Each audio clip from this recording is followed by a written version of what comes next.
Hey everybody, Sue's here from Revelation Quilts. I have a riddle for you. So what do you get when you cross a Bargello quilt with a postage stamp quilt? Well, let me show you. It is pretty awesome, and it's not sitting around sewing a bunch of little squares together. Let me show you how to make it, starting right now. For this tutorial, we are going to use 2 jelly rolls, one in a solid white. It's a Kona jelly roll in a solid white, and that is the first one we are going to use.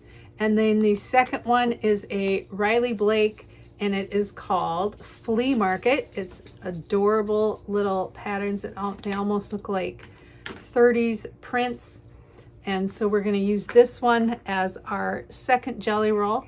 So the first thing we are going to do is we are going to make 2 strip sets, and we are just going to alternate them, the white and the patterned jelly rolls. So I am going to take 20 of these and 20 of these and pair them up in no particular order.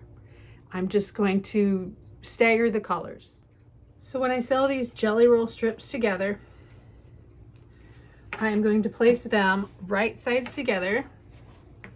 And I've mentioned this before on other videos. When you have a solid, like a white, in a strip, you can very easily tell which is the right and wrong side. If you look at the selvage and if you look at the little pinholes at the bottom, you can see which direction the pins were pushed in from, and you can feel along the selvage one side is rough because the pins were pushed in from the underneath and they came up. The rough side is the wrong side.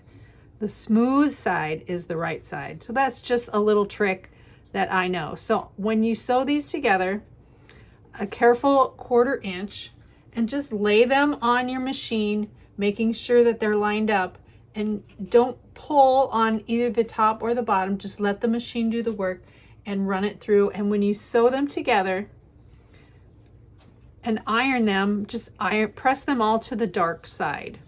So I'm just going to sew them together 2 by 2s first. Okay, so I have got both of my strip sets done, and they're super long because each one is the equivalent of 1 jelly roll, because I've taken 2 jelly rolls and then alternated them. The reason I sewed them together 2 by 2 to start with was that so I could arrange them in the order that I wanted. I didn't want them to go in color order. I just wanted them to be as random as possible. So I've got 2 separate ones here, as you can tell, and I hope that you noticed, because I definitely noticed that my white jelly roll was about 2 inches longer than my the other jelly roll, and that's fine. But I just tried to line up the selvages of each one as best I could so that I am not wasting fabric trying to center them and things like that. Also, when you sew these together, I would highly recommend shortening your stitch length, because then as we cut these apart, then that will help with, you know, seams coming out and things like that. So the next step that we have to do is we are going to take each of these and we're going to make a big loop. So we're going to take the end of this and we are going to sew it to the top. And so we are just going to take this and sew a seam to make this a big, huge loop. So we're going to do that to both of these. And when I come back from doing that, we will we'll just start cutting, and I'll show you how we're going to do that in a second. Okay, so I have got my big loop. I've ironed it as straight as I possibly can. The next step is to line it up as straight as you can on your cutting mat. I have lined up one edge with a line on my cutting mat down here at the bottom, and I'm just going to cut off the selvages on one end, the end that I tried to get the selvages as straight as possible. It's real important that you get this as straight and as flat as possible and as square as possible. And some people will fold this over again And I tried that and I didn't really feel confident with how straight it was. And so I'm going to cut off the selvages. It really helps that I have this ruler that hooks onto the edge of my cutting mat so that I know I'm getting a square cut. And I'm going to use my 2-inch line on my cutting mat and just cut straight up, and then I'll bring everything down and continue my cut, since my cutting mat is not as long as this big loop of strips. So I'm going to set my weight on there so it doesn't shift and hope for the best. So here goes my cut. Got a little hair thread on there. Okay, so I'm just going to cut off the selvages. It helps to have a fresh blade in your cutter. I say that as it doesn't cut through. And now I'm going to slide everything down. It's worth taking the time to do this, in my opinion. And then you can use your ruler to guide you further. And I'm going to continue my cut.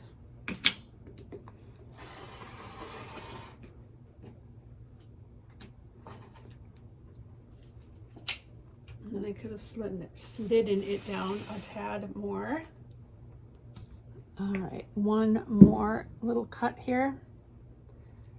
Make sure everything's lined up all beautiful. And one more little cut.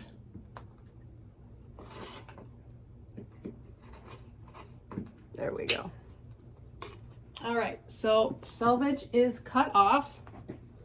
And now I am going to cut this in various widths, and I'll show you the chart that I made that I'm going to use. So the first cut I'm going to do is going to be 1 inch, and then I'm just going to go up by 1/4 inch until I hit 3.5 inches, and then I'm going to go back down by 1/4 inch until I run out of fabric. And I did some math, and I think it's going to be around 2 1/4. My 1 inch cuts will be in the middle of my quilt, and we are going to do this in this manner with both of my big tubes. So I'm going to start with a 1 inch cut, and I'm going to tick these off as I make them so that I don't lose my place. And as I cut these, I'm going to put a little Post-it note. I'm going to pin a little Post-it note on my strip so that I know what I have cut. So I've got this little pack of Post-it notes that I will write what I have just cut. So my first one is going to be 1 inch. So I'm just going to pin that to my 1 inch strip. I'm going to pin it up on my design wall so I don't lose my place. And so let's make the first cut.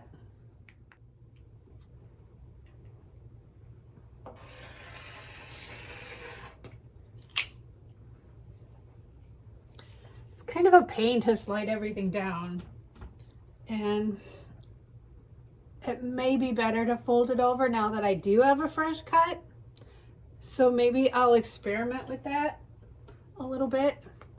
I just want it to stay straight, and I don't want to have to worry about making weird cuts. So maybe I will experiment with that a little bit now that I know everything is already straight, because I don't know, maybe it messes things up to have to adjust everything and move everything down, because I got to put the weight back on to keep my fabric from sliding off my table, and I have to readjust my ruler So yeah, I think I'll try folding everything over now that I know I have a straight edge. But I'm going to finish this cut first, so that I know it's all copacetic.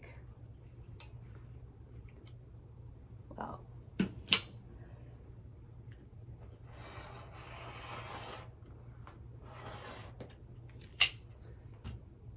I just need to make one more cut here, and at least I know that I don't have to slide down. I can actually slide my ruler up.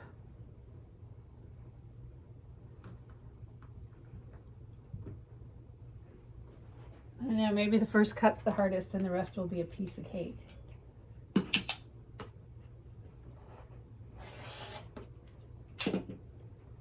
Okay, so first cut is done.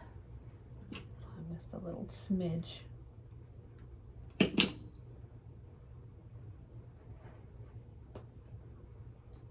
Just a couple smidges, seams. Oh, yay. Okay, that took way longer than I wanted it to. So there's my first little itty bitty cut. I'm gonna keep it in the loop. In the loop. I'm going to keep it looped for now and just pin that up on my design wall. I'll take my little 1-inch little sticky and tape that to there and put it, or pin it to there and put it up on my design wall, just like that. Okay, so I think I'm situated here. I decided to fold it over, so now I'm cutting through 4 layers plus seams. And I just think it's going to go way easier. I managed to get it pretty straight, and I took just a tiny sliver off just to make sure I got a fresh edge. So my second cut will be 1 1/4 inches, and I'm just going to go through and do all my cuts, increasing by 1/4 inch until I get to 3.5 inches, and then I will start going back down. So this is the second cut. This is 1 1/4 inch, and I'm just going to make sure I go through all of the layers. I almost made it. Almost made it.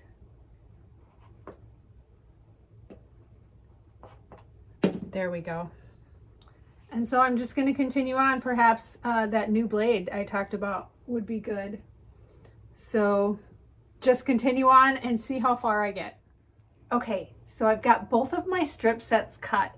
And like I said, I started with the 1 inch and I moved up by 1/4 inch increments. I went up to 3.5, and then I started to go back down. And I actually got back down to 1 3/4 inches before I ran out of strip set. And so I did that with the second one as well. I started with the 1 inch and I went up to 3.5, and of course back down. So now what I'm going to do to just even out the colors, and keep in mind these are just hanging randomly. They are not in any color order. I just hung them up to keep track of them. So I just want to be clear on that. So now what I'm going to do, in order to mix up the colors, I am going to trade every other one. So I'm going to take the 1 1/4, I'm going to leave the 1 inches where they are, but I'm going to take this 1 1/4 and I'm going to trade it with the 1 1/4 on this side. And I'm just going to switch every other one so that my colors will be evenly distributed, because I had, so many colors on this side and so many colors on this side. So I'm just going to alternate every other one. That is my next step. So let me do that real quick. Okay, so I've got my colors all mixed up. I alternated, I switched sides for every other one. So now all of the different colors are dispersed evenly, and they are still in their loops. So they're all in their loops. They're just hanging in the correct order. So the next step is I am going to take off my labels, because I know they're in the correct order. and I am going to take out my pin and take off my label, and I'm going to use my seam ripper, and I am going to take out a seam. Well, actually with this tiny one I don't have to use a seam ripper, but I'm going to take out the seam, and I'm going to start with a colored square, and I'm just going to put that right back up there. I'm going to pin it so it stays in the correct way. And I took out my loop, so now it's a big long huge strip, and I'm just going to put that right there and start off my column.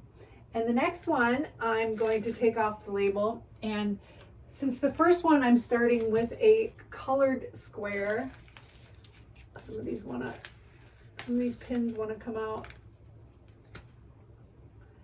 Let me fix that. Okay, so I started with a colored square. So this one, when I rip out a seam, I am going to start with a white square this way, and so it is going to go together like this. And since I've pressed all my seams to the darker side, everything's going to nest when I sew these together. So I am just going to continue to put these up here, and I should have a mixed match of colors, and it should be pretty random. Let me just pin. There we go. That's not going anywhere.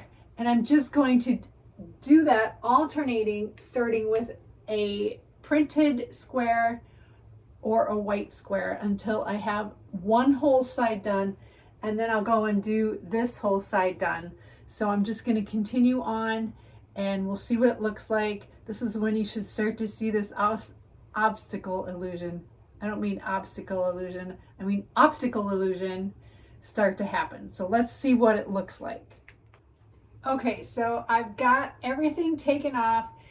My colors are super random, but look how cool that looks. It's actually kind of trippy, and I really like it. It looks amazing. So that is kind of a mashup of, it's not sewn together yet. I just put everything out. Now sometimes I notice that I've got some things that are really close together. So for example, I don't know if you can see, but there's an orange here and an orange here that are, just one thing away from each other. And I think in the grand scheme of things, that's not going to matter. However, if it bugs you, that's okay. So just take the strip, sew it back together, and then take it apart in a different place, and then re-add it to your wall. Now this is huge, and I'm gonna, of course they're 80 inches long.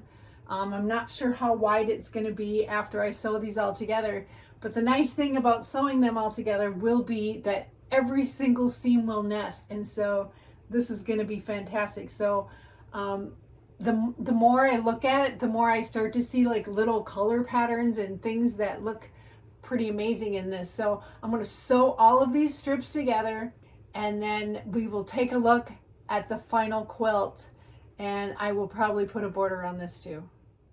Okay, so here we are. I've got all my strips sewn together, and I'm going to tell you, I am 100% in love with this quilt.